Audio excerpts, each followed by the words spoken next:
Good morning. It's Wednesday, August the 14th, 2013.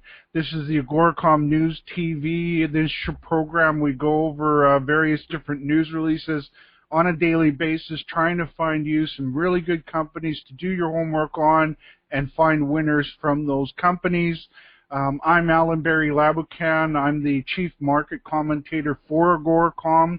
Today was a really big news day. I've got 8 press releases hot off the press, so we're going to get right into it. We've got a lot to talk about today, and I'm going to try to get through these fairly quickly.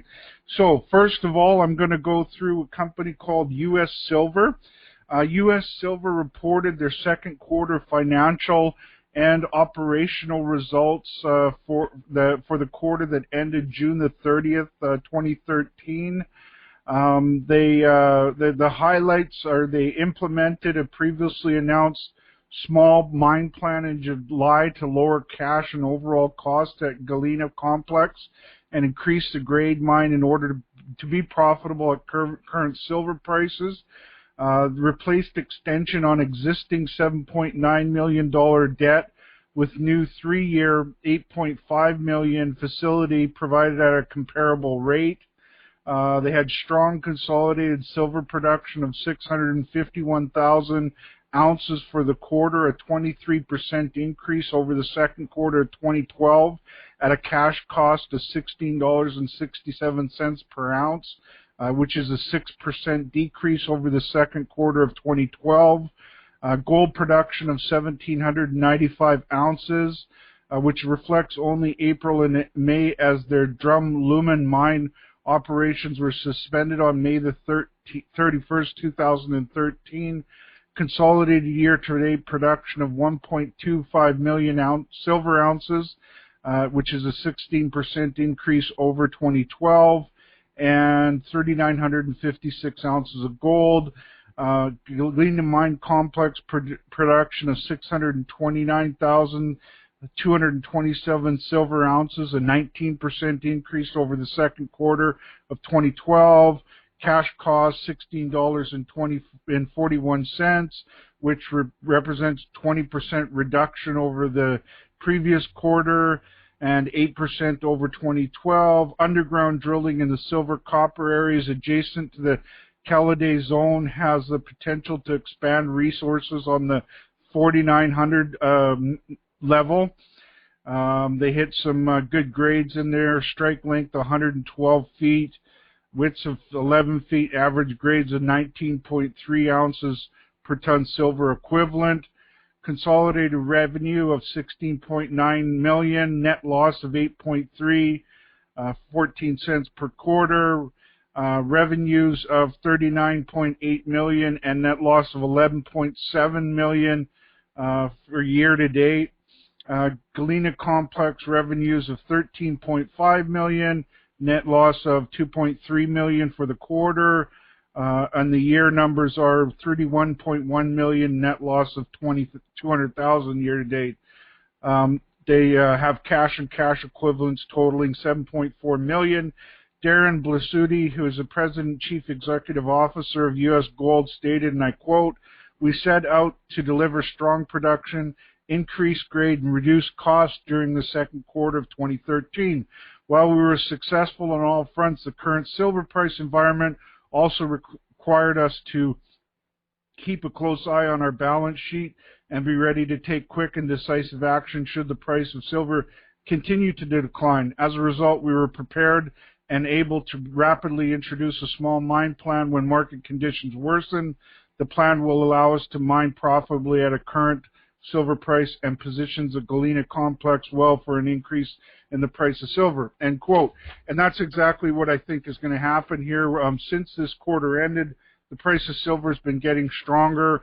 I think that silver will get stronger. So if for a company like a U.S. Silver and Gold, this will help them turn around. They've kind of dealt with the tough market for the price of silver, and I think that's going to pay dividends for them down the road as the price turns around for silver and gold. Their stock symbol is USA on the Toronto Exchange. The next company is Freegold. The headline is Freegold intersects 180 meters grading 1.13 grams per ton gold in resource expansion drilling, the Golden Summit project in Alaska. Freegold has released results from the first of the 2013 Dolphin Cleary summer program. Total of 3 holes have been drilled for a total of 5,468 feet, or 1,666 meters, since drilling resumed mid-July.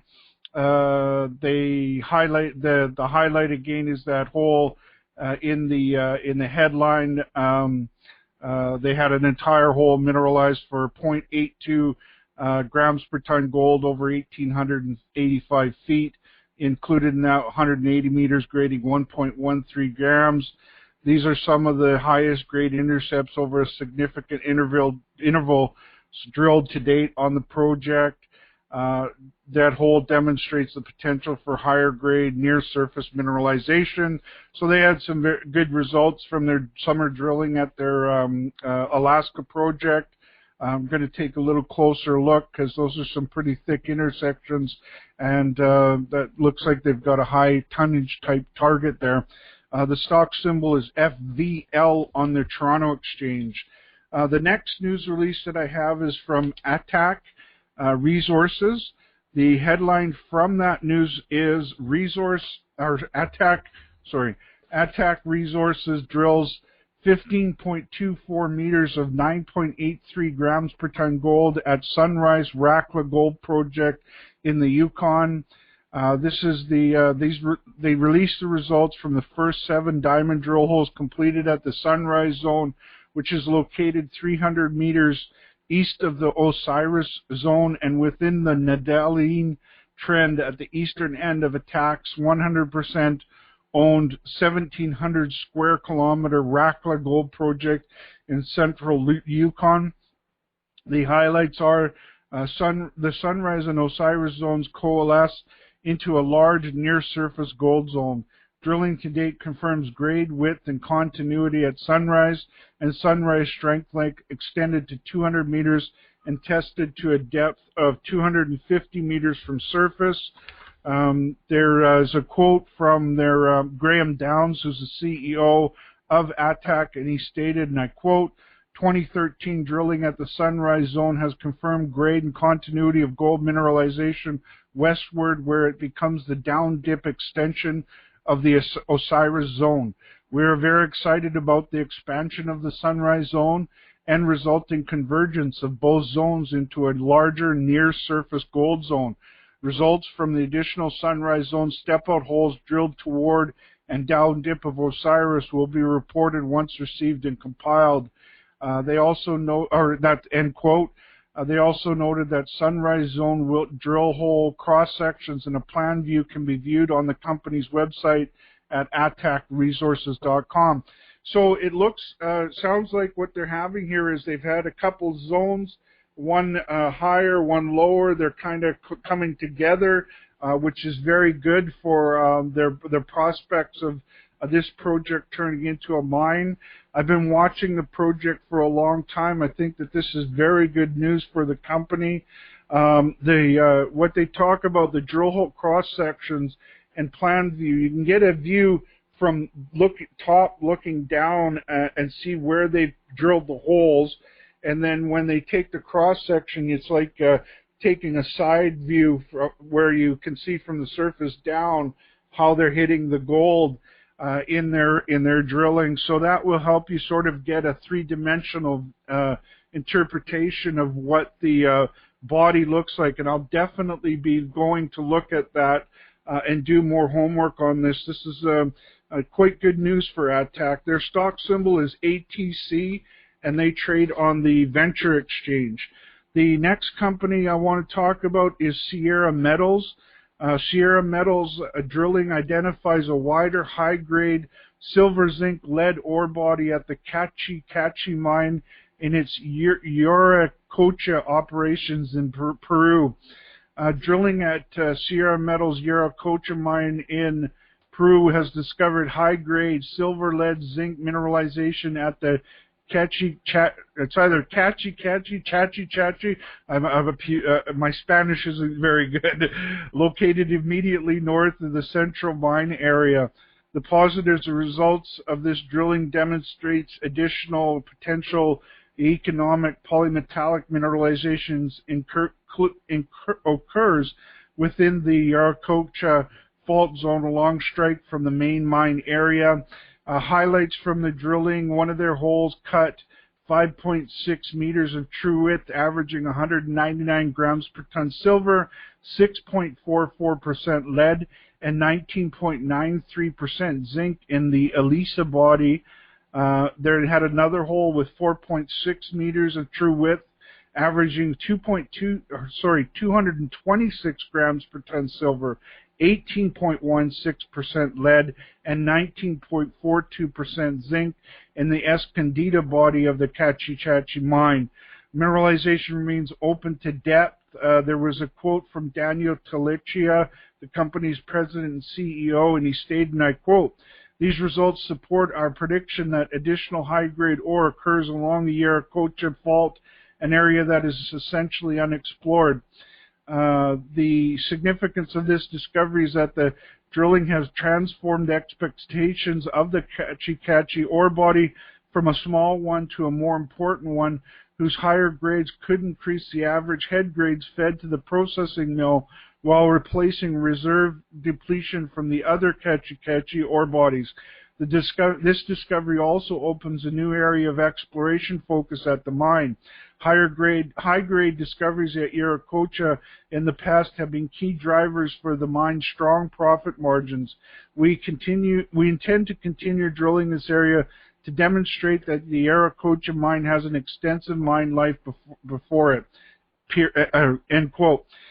So there again, you know, this is a company down in Peru, getting very good drill results. It's got high grades or good grades of silver. It's got great grades of lead and zinc, which will help bring down their cost of their silver. Very interesting project here. The stock symbol is SMP on the Toronto Exchange. The next company we want to talk about is B2Gold. B2Gold reports continued strong mine operating performance in second quarter 2013, net earnings of $33.1 million. B2Gold has released results from its operations for the second quarter and six months ended June the 30th, 2013. All figures are in US dollars unless otherwise indicated.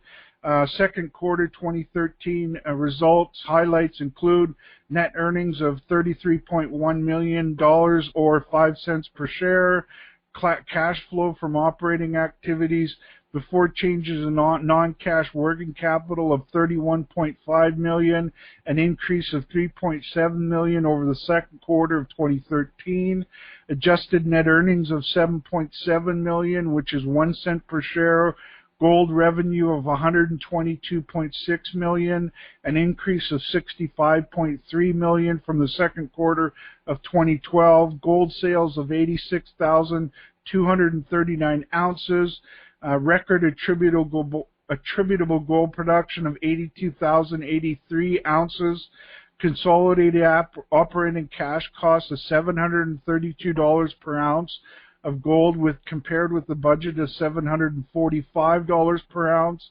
completion of the Brucejack royalty sale for cash proceeds of $45 million, cash and cash equivalents of $95.7 million at the quarter end.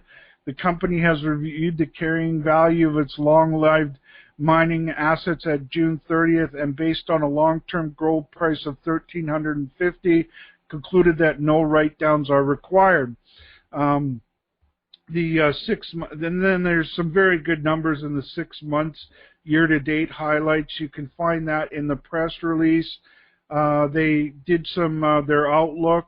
The company is projecting another record year for gold production in 2013, with consolidated production of 360 to 380,000 ounces expected from the Libertad, Limon, and Masbate mines. Forecast consolidated cash operating costs for the second half of 2013 are in the reduced range of $630 to $660 per ounce, a significant improvement over the original guidance of $685 to $730 per ounce. Then they have a lot more information about their outlook going forward. So again, you know, in a tough market, B2Gold is increasing their production. They're making more money. They're growing their balance sheet, their net cash position. They've got a better outlook, increased production, lower cost to produce that gold. I think that this company will do very well in a rising price for gold, which I see coming in the next couple quarters. So I'm very optimistic about this one. Their stock symbol is BTO on the Toronto Exchange. Another company with news out that I find really interesting is Probe Mines. They continue to define high-grade gold zone on its Borden Gold project. Probe has received further assays from drilling at the company's Borden Gold project near Chapleau, Ontario. Results for the 26 diamond drill holes were received and were successful in identifying continued high-grade gold mineralization on sections 1200 M SE, 1250 SM meter SE, and 1300 M SE. Expansion of the HGZ to the northwest as far as sections 950 M SE, and continued improvement in the potential bulk tonnage mineralization through the infill drilling program. Excuse me. The high grade, some of the highlights, results from the 10 infill drill holes in the high grade gold zone return significant intersections of thick, high grade mineralization. The highlights include 47 meters grading 6.8 grams per ton gold at a vertical depth of approximately 330 meters, including 8 meters averaging 32.7 grams per ton gold. They had another hole with 19.4 meters grading 5.2 grams per ton gold at a vertical depth of approximately 260 meters, including in that hole was 10.3 meters averaging 8.3 grams per ton gold. Then they have some more highlights from that drilling that you can find in their press release that was out this morning. This is a very interesting project. I like those grades a lot. The thick intersections of very handsome grades of gold for that company. I'm really interested in this company. I'm going to be doing a lot more homework on the company. Their stock symbol is PRB, and they trade on the Venture Exchange. We've got a couple more to go through here. One of them is Orefinders. Orefinders intersects 5.9 meters at 27.7 grams of gold uncut within 19.2 meters at 4.77 grams of gold cut at the Murado Gold Project in Kirkland Lake. Orefinders released additional high-grade results for 7 holes from its Phase 2 diamond drilling program at the Murado Gold Project in Kirkland Lake, Ontario. Highlights included intersections of 27.7 grams per ton gold. That's what they mentioned. That's the hole that they mentioned in their the headline from their press release. Other highlights: they had a 3 meters at 6.28 grams per ton gold, 9.9 meters at 2.6 grams per ton gold, 5.3 meters at 3 grams per ton gold. So very good results from these results. There's a quote from Bill Yeomans, who's the President and Chief Executive Officer, and he stated, and I quote, "The South Zone continues to report bonanza-grade gold intercepts of potentially bulk mineable gold mineralization proximal to the ramp and open pit where a preliminary bulk sample was extracted by previous operators. The 2013 drilling has successfully expanded South Zone mineralization over a surface area of 250 meters by 300 meters and currently remains open along strike and at depth. North Zone high-grade intercepts have been intersected at depths well below all of the previous historical drilling. The North Zone also remains open to further expansion along strike and at depth. End quote. So Bill Yeomans does a great job there of explaining what's happening, very concise and very accurate, and I like what I'm hearing there. They mentioned that they have a drill hole location map on their website at the that you can find you can find the map on their website in this press release from today. The stock symbol is ORX, and that trades on the Venture Exchange. And then the final news today is some very big news on the takeover front. Sandstorm announces an agreement to acquire Premier Royalty.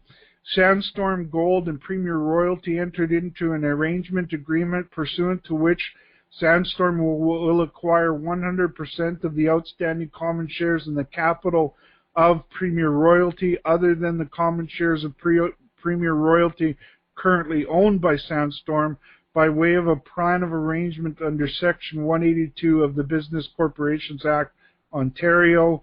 Summary of the arrangement: Premier Royalty shareholders will receive common shares of Sandstorm on the basis of 0.145 of a Sandstorm share for each Premier Royalty share held.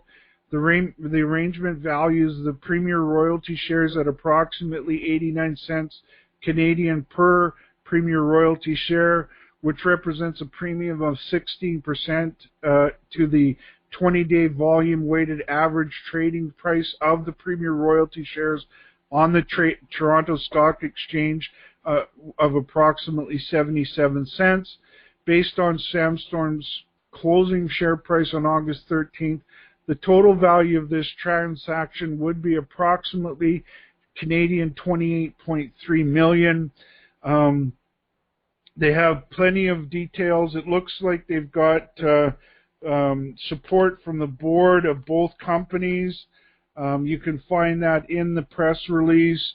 You know, Sandstorm is a very interesting company. They're in the royalty business, and they're run by a guy named Nolan Watson. He was really instrumental in the success of Silver Wheaton, who is a silver royalty company.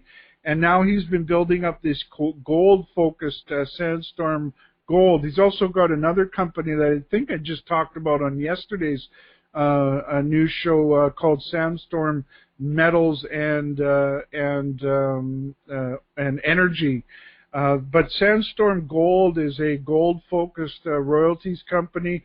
They go out and buy royalty from other companies, and what that allows them to do is oftentimes they'll put up a bunch of cash to help a company bring a project into production. In exchange for putting up that cash, they're able to buy gold off of the production for a reduced price for a set period of time, which is a very profitable way of doing business. Back in the 1990s, there was a couple of companies that did this very well. Euro Nevada and Franco Nevada, they grew to be very big companies, even in a much lower gold price than that we saw in the 1990s, which was down, I think, probably averaged around $325 or something like that in the late 90s. Well, Franco Nevada and Euro Nevada were doing very good. Nolan Watson is a young guy. He's very aggressive. I think he's a very smart guy. And this is a very interesting company. And now they're buying more royalties by buying out Premier Royalty. The stock symbol on the company is SSL on the Toronto Stock Exchange. So as I said at the opening there, we had a lot of news to talk about. 8 companies today, and it's kind of surprising to me, considering that we're in the dog days of summer here, that we're having no problem finding a lot of companies that are putting out a lot of good news. And so, you know, I'm very optimistic about the price of gold, silver, and other metals going forward throughout the remainder of the year.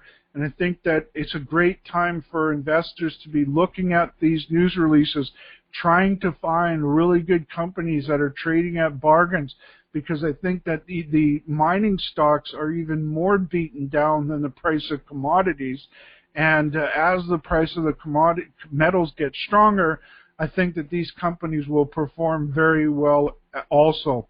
And so on that note, that's what this show is all about, trying to find good news releases that you, our audience, can go out there and do your homework on. These are the kind of companies that I'm doing my homework on.